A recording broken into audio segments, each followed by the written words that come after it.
مردوں میں ایک بیماری ہوتی ہے یا ایک تکلیف ہوتی ہے کہ پیشاب کرنے کے بعد پیشاب کے قطرے گرتے ہیں، یعنی وہ فارغ ہو کے آئے رفع حاجت سے پیشاب کے بعد اور پتہ لگا کہ پھر ان کو حاجت ہو رہی ہے یا پیشاب کے 2-3 قطرے گر گئے۔ اس سلسلے میں ان مریضوں کو 2 کیٹیگری میں ڈیوائڈ کرنا چاہتا ہوں۔ ایک وہ مریض جو زیادہ عمر کے ہیں اور ایک وہ جو نوجوان ہیں، اور ان دونوں میں اس پرابلم کو تھوڑا سا مختلف طریقے سے دیکھنے کی ضرورت ہے۔ پہلی بات یہ ہے کہ بزرگوں میں یہ بیماری کامن ہے اور اس کی وجہ ہے، اور ہمیشہ اس بیماری کی علامت کا علاج کرنا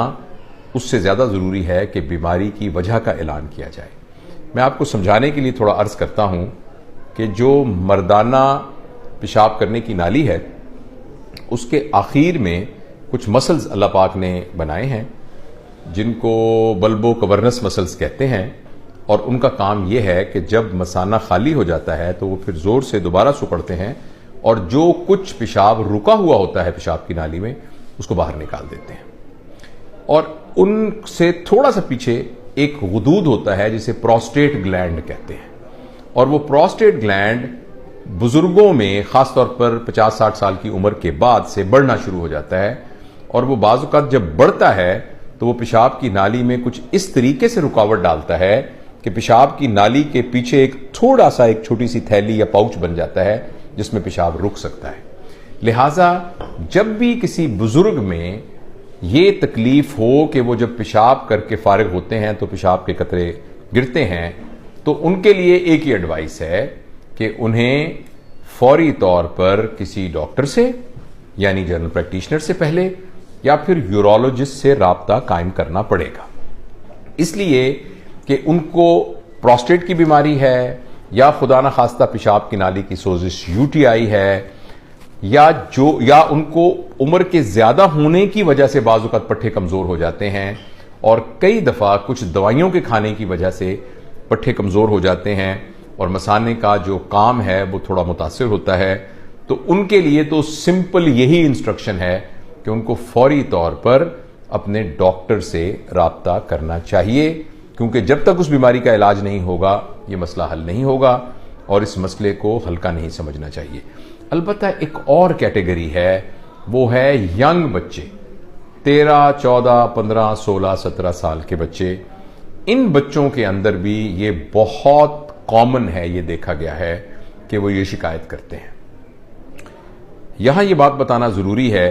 کہ ان میں سے بہت بڑی تعداد ایسی ہے جن میں ان بچوں کو کوئی بیماری نہیں ہوتی، اور یہ ایک طرح سے ان کا نفسیاتی مسئلہ ہوتا ہے، اور بہت دفعہ اس نفسیاتی مسئلے کا تعلق ان کی نامناسب جنسی تربیت کے ساتھ ہوتا ہے، کیونکہ پتہ نہیں کسی وجہ سے ہمارے معاشرے میں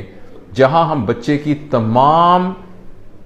زندگی گزارنے کی سکلز کے سلسلے میں اس کی تربیت کرنا سمجھتے ہیں ضروری، اور ہمیں کرنے کی کوشش بھی کرتے ہیں،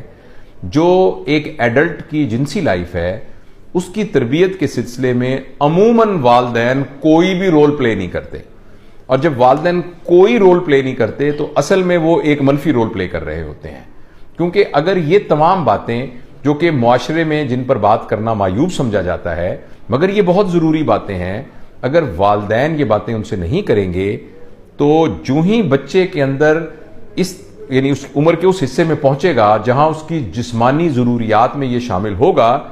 تو وہ معلومات جو اس بچے کو چاہیے وہ والدین کی بجائے کسی غلط سورس سے اس سے ملیں گی، اور عموماً یہ ہوتا ہے کہ کلاس میں کوئی بڑا لڑکا، بڑی عمر کا کوئی بدماش لڑکا، بڑی عمر کا کوئی لڑکا جس کی عادتیں اچھی نہ ہوں، وہ یہ انفارمیشن ان لڑکوں کو پہنچاتا ہے۔ اس لیے میرے تجربے میں بہت سارے لوگ بچے جن کو اس طرح کی شکایت ہوتی ہے، گو یہ بات صحیح ہے کہ ینگ بچوں کے اندر بھی کوئی بیماری ہو سکتی ہے اور اس کو بھی ہمیں ڈاکٹر سے رابطہ کرنا چاہیے، لیکن عمومی طور پر یہ بیماری ایک نفسیاتی الجھن کی وجہ سے ہوتی ہے اور جو کہ کوئی سیریس بات نہیں ہوتی، اور ان ایسے بچوں کو اگر آپ کے بچوں میں سے کسی کو ہے یا نوجوان خود دیکھ رہے ہیں تو انہیں یہ کرنا چاہیے کہ پیشاب کرنے کے بعد کچھ دیر تک پیشاب کی جگہ پر بیٹھے رہنا چاہیے اور اچھی طریقے سے پیشاب کی نالی کو کلیئر ہونے دیا جائے، اور بعض اوقات